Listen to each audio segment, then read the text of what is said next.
எல்லாருக்கும் வணக்கம். நான் தான் குரல் சூடி உமையால் மையம்மை. இப்போ மதுரையில சித்திரை திருவிழா நடந்துட்டு இருக்கு. அங்க அழகர் ஆத்துல இறங்குற கதைய நான் இப்போ உங்க எல்லாருக்காகவும் தாலாட்டு பாட்டா பாட போறேன். கண்ணுரங்கு கண்ணுரங்கு கண்மணியே கண்ணுரங்கு, உனக்காக சாமி கதை ஒன்னு சொல்வேன் கண்ணுரங்கு.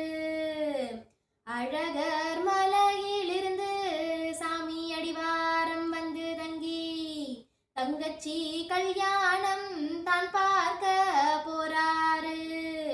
தங்க தேரேறி சாமி தாரை தப்பட்டையுடன் மக்கள் கூடை சூழ மதுரைக்கு வந்தாரு.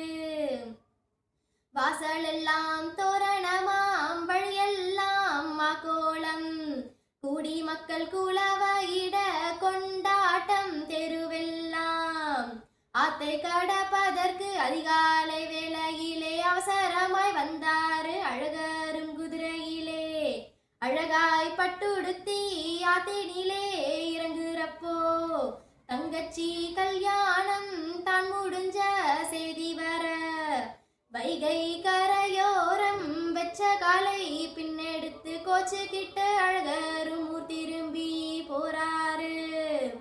வழியினிலே கரை கப்பால் வண்டி ஊரில் தான் தங்கி மன கசப்பை எல்லாம் நீக்கி விட்டு கண்ணயர்ந்தார் பெருமாளும். சித்திரா பௌர்ணமியில் திருவிழா பார்ப்பதற்கு வெள்ளமாய் மக்கள் எல்லாம் வந்து கூடி நின்னாங்க. எள்ளு விழ இடமின்றி இருப்பதெல்லாம் மக்கள் தலை என்ன வண்ண பட்டுடுத்தி இறங்குறாரு சாமின்னு. வந்து நின்ன கூட்டமெல்லாம் முந்தி முந்தி செல்லுதிங்கே காண கிடைக்காத காட்சின்னு சொல்லி சொல்லி கோவிந்தன் நாமமது ஒழுகிதிங்கே குவளையத்தில். கண்ணுரங்கு கண்ணுரங்கு கண்மணியே கண்ணுரங்கு, உனக்காக சாமி கதை ஒன்னு சொன்னேன் கண்ணுரங்கு. நன்றி, வணக்கம்.